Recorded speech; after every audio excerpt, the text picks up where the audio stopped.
नमस्कार दोस्तों, मैं किस्सा बाज वाला लेकर आया हूँ कन्हैयालाल माणिकलाल मुंशी जी द्वारा रचित बहुप्रसिद्ध पुस्तक पांच पांडव कृष्णावतार खंड 3 से। यह पुस्तक द्रौपदी स्वयंवर से लेकर हस्तिनापुर और श्री कृष्ण के सफल योगदानों के अलावा कहीं दूर तक फैला हुआ है। इस पुस्तक में हम कई कहानियों का गुच्छा लेकर आए हैं।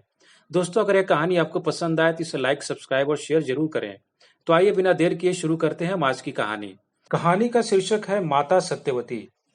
कृष्ण जिस दिन हस्तिनापुर से जाने वाले थे, उससे एक दिन पहले संध्या के समय विदुर उन्हें वृद्धा साम्राज्ञी परम आदरणीय माता सत्यवती से मिलने के लिए बुलाने आए। यह एक दुर्लभ सम्मान था, क्योंकि हस्तिनापुर आने वाले अतिथियों से वे कदाचित ही मिलती थीं। सत्यवती यमुना तट निवासी की एक धीवर कन्या थी। पहले उनका नाम मत्स्य गंधा था। उन्होंने महर्षि पराशर के संयोग से एक पुत्र को जन्म दिया था। दुर्बलता के किसी क्षण में ऋषि पर उनकी कजरारी आंखों, सुहावने रूप और सजीव सम्मोहन का जादू चल गया था। पुत्र का नाम कृष्ण द्वैपायन था। काला होने के कारण कृष्ण और द्वीप में जन्म होने के कारण द्वैपायन। जब वह कुछ बड़ा हुआ तो महर्षि उसे कुरुक्षेत्र में अपने आश्रम ले गए, जहां विद्वान ऋषियों का निवास था। वशिष्ठ की महान परंपरा के उत्तराधिकारी कृष्ण द्वैपायन वेद व्यास बने, जिन्हें आदर से महामुनि कहा गया। वे समस्त आर्यावर्त में पूजित हुए। एक बार कुरुओं के सम्राट शांतनु मृग्या विहार करते हुए मत्स्य गंधा पर मुग्ध हो गए। उस समय वह केवल 16 वर्ष की थी और उसे नदी, सूर्य तथा वायु ने स्वास्थ्य, ताजगी तथा चुनौती भरा स्वच्छंद स्वभाव दिया था। सम्राट उसका आघात अधिक समय तक नहीं सह सके। सम्राट ने उसके पिता से विवाह का प्रस्ताव किया। वह कट्टर स्वभाव का धीवर था। उसने राजा से कहा कि वह तभी अपनी कन्या का विवाह राजा से करेगा जब उसे इस बात का विश्वास दिलाया जाए कि उसके बाद उसकी कन्या का पुत्र ही हस्तिनापुर के कुरुओं का राजा बनेगा, न कि युवराज गांगे। अपने पिता की प्रसन्नता के लिए गांगे ने आजीवन ब्रह्मचर्य व्रत के पालन करने की कठोर प्रतिज्ञा की। उन्होंने अपना राज्याधिकार भी त्याग दिया। शांतनु ने धीवर कन्या से विवाह किया। अनंतर वह कन्या सतवती के नाम से प्रसिद्ध हुई। धीवर कन्या चक्रवर्ती भरत के राजवंश की श्रेष्ठ परंपराओं का निर्वाह करने वाली एक चतुर और तेजस्विनी साम्राज्ञी बनी। किंतु प्रारब्ध की निर्दयता ने उसकी सारी बुद्धिमता और साहस को कसौटी पर चढ़ा दिया। शांतनु को उससे 2 पुत्र हुए, चित्रांगद और विचित्रवीर्य। चित्रांगद अल्पायु में ही युद्ध में मारा गया। विचित्रवीर्य जन्म से ही अशक्त था। अपने पिता की वंश परंपरा बनाए रखने के लिए भीष्म काशीराज की अंबिका और अंबालिका नाम की 2 कन्याओं का हरण कर लाए और विचित्रवीर्य के साथ उनका विवाह कर दिया। भाग्य कुरुओं के प्रतिकूल था। निसंतान विचित्रवीर्य की मृत्यु हो गई। साम्राज्ञी ने वीरतापूर्वक परिस्थिति को संभाला। उन्होंने भीष्म से प्रार्थना की कि वे अपनी प्रतिज्ञा तोड़ दें, राज सिंहासन पर बैठें और विवाह करें, किंतु भीष्म दृढ़ थे कि वे अपनी प्रतिज्ञा नहीं तोड़ेंगे। तब सत्यवती ने अपने पुत्र वेद व्यास को बुलाकर कहा कि वे मृत राजा के निसंतान विधवाओं से पुत्र उत्पन्न करें। किंतु भाग्य निर्दयता के साथ कुरु वंश का पीछे पड़ा हुआ था। अंबिका से अंधे धृतराष्ट्र का जन्म हुआ और अंबालिका से पांडु का, जो जन्म से रुग्ण थे। अपने मृत पति को शक्तिशाली राजाओं की परंपरा प्रदान करने के सतवती के सारे प्रयत्न निष्फल हो गए। प्राचीन रीति के अनुसार जन्मांध होने के कारण धृतराष्ट्र राज सिंहासन के अधिकारी नहीं हो सकते थे, अतः पांडु राजा बने। उन्होंने कुशलता और बुद्धिमत्ता पूर्वक शासन किया, किंतु कुछ ही वर्षों में रोग से आक्रांत होकर उन्होंने राज त्याग कर दिया। वे हिमाचल चले गए, जहां उनकी मृत्यु हो गई। अपने पीछे वे कुंती, जो कृष्ण के पिता की बहन थीं, तथा 5 पुत्रों को छोड़ गए। भीष्म के सहयोग से सत्यवती ने फिर साहस के साथ इस संकट का सामना किया। परिवार ने देवताओं के वरदान के रूप में पांडु के 5 पुत्रों को स्वीकार किया। धृतराष्ट्र को बहुत से पुत्र हुए और उनके स्नेहपूर्ण तथा सजग लालन पालन का दायित्व वृद्धा साम्राज्ञी पर आ पड़ा। राजकुमार जब बड़े हुए और ऐसी संभावना दिखने लगी कि वे अपने तेज और पराक्रम से 5 पांडव भाई कुरुओं के गौरव की पुनः प्रतिष्ठा स्थापित करेंगे, तभी एक बार फिर दुर्भाग्य ने कुरु राजवंश पर प्रहार किया। धृतराष्ट्र के पुत्र पांडवों के प्रति विषाक्त भाव से भर उठे। आपत्ति को टालने के लिए पांडव वारणावत चले गए और सूचना मिली कि वहां वे लाक्षागृह में जल मरे। सत्यवती अत्यंत निष्ठावती स्त्री थी। वे सारे दिन पूजा करती और परमात्मा से प्रार्थना करती रहती कि उनके पति का साम्राज्य योग्य और धर्मपरायण हाथों में सुरक्षित रहे। यद्यपि वे कदाचित ही राजकाज में हस्तक्षेप करती थीं, किंतु उनकी सजग दृष्टि और बुद्धिमत्तापूर्ण पथ प्रदर्शन से भीष्म और विदुर को महत्वपूर्ण निर्णयों में बड़ी सहायता मिलती थी। वे एक वृद्धा और विधवा सम्राज्ञी नहीं थीं। कुरुगण अत्यंत आदरणीय माता मानकर हस्तिनापुर की भाग्य लक्ष्मी के रूप में उनका सम्मान करते थे। कृष्ण जब उनसे मिले तो वे अपने कक्ष में बने भगवान शंकर के छोटे से मंदिर के समक्ष एक आसन पर बैठी थीं। वे अपना अधिकांश समय इसी कक्ष में व्यतीत करती थीं। 70 वर्ष की आयु में भी उनके मुख पर अपने पूर्व सौंदर्य की छाप थी। उनकी श्यामल काया स्वस्थ और कोमल थी। नीति दीर्घ शरीर सुपुष्ट था। अवस्था और व्यवस्था होने पर भी आंखों में अनोखी चमक थी। उनके सांवले चेहरे पर श्वेत केशों का गुच्छा था, जिससे वे देवी प्रभा मंडल से घिरी जान पड़ती थीं। सत्यवती ने मधुर मुस्कुराहट के साथ अपने सामने रखे एक काष्ठासन की ओर संकेत किया। कृष्ण ने पहले उन्हें प्रणिपात किया, फिर आसन ग्रहण किया। सत्यवती ने विदुर से कहा, विदुर तुम भी बैठ जाओ। जैसी आज्ञा माता, कहकर विदुर भूमि पर ही बैठ गए। इस पौराणिक व्यक्तित्व के प्रति विदुर के मन में प्रशंसा मिश्रित आदर का भाव था। वासुदेव, मैंने सुना है कि कल सवेरे तुम कांपिल्य जा रहे हो।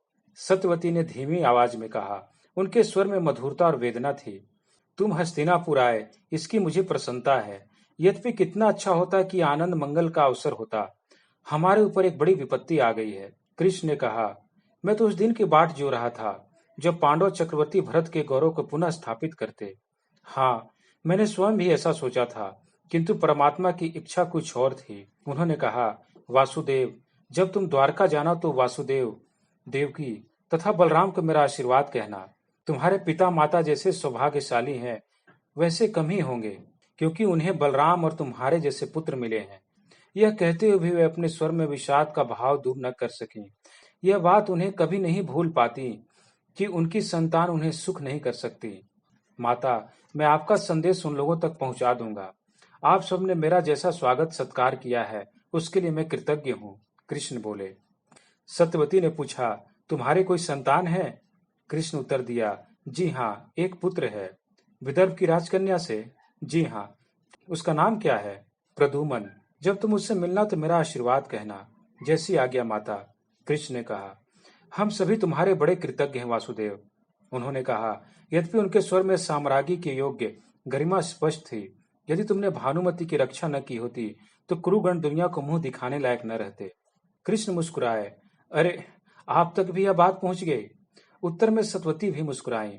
मैं अपने परिवार की देखभाल कैसे छोड़ सकती हूँ? कृतज्ञता का तुम्हारा जो ऋण हम लोगों पर है, उसे मैं कभी न भूलूंगी। इसे भूल जाइए माता। मैंने देखा कि यदि स्थिति संभाली न गई होती तो उसके भयंकर परिणाम हो सकते हैं।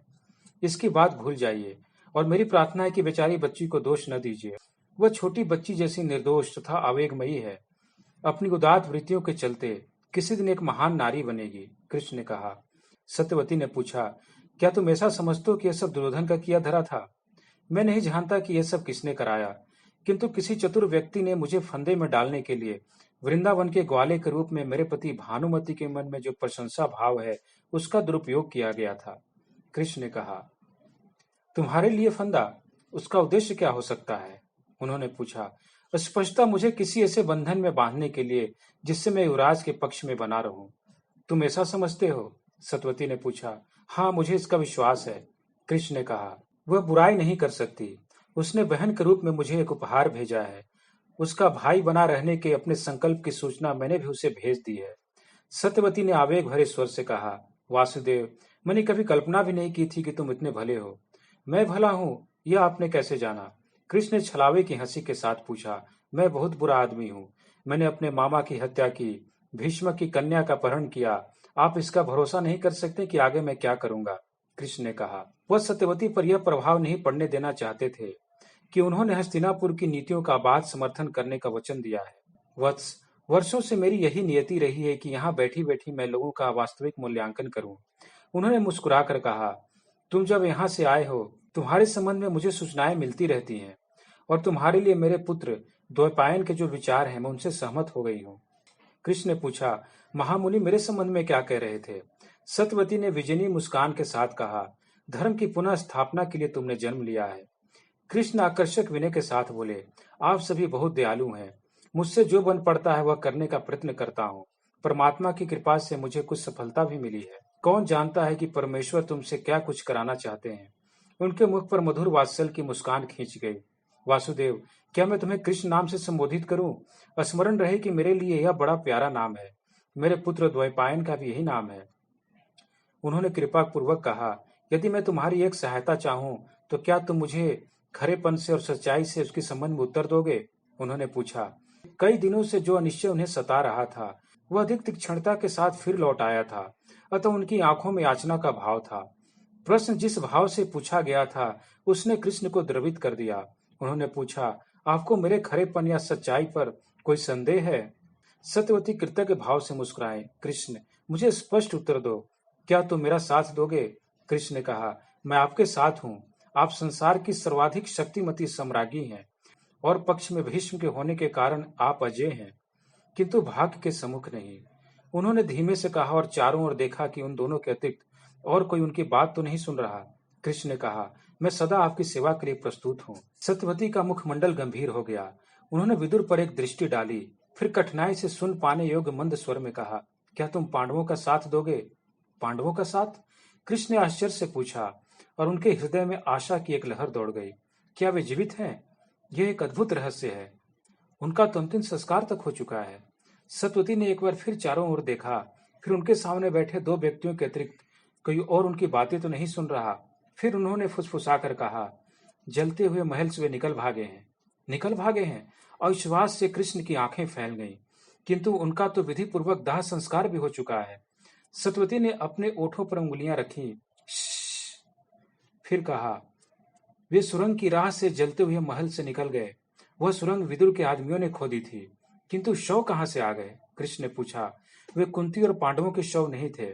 सत्यवती ने कहा, यदि शव न पाए जाते तो दुर्योधन और शकुनी जान जाते कि पांडव जीवित हैं। वे उनका पीछा करके उन्हें मार डालते, किंतु वे हैं कहाँ? कृष्ण ने पूछा।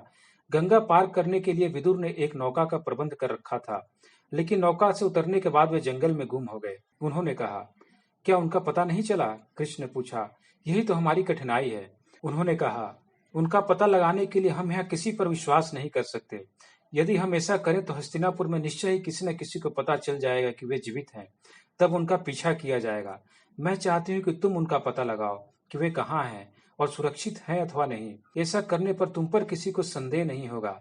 तुम्हारे लिए उनका पता लगाना कोई कठिन नहीं होगा, क्योंकि जंगल में जहाँ नागा रहते हैं वहीं कहीं वे लोग खो गए हैं। संभवतः तुम्हारे नाना आर्य इस काम में तुम्हारी सहायता कर सकेंगे। हम तो उन्हें भी अपना विश्वास पात्र नहीं बना सकते। कौन जाने नागाओं को घूस देकर शकुनी उनकी हत्या करा दे। यदि तुम उनका पता लगा सको तो उन्हें इस तरह अपने साथ द्वारका लेते जाओ कि किसी को कानो कान खबर न लगे। कृष्ण ने सिर उठाकर कहा।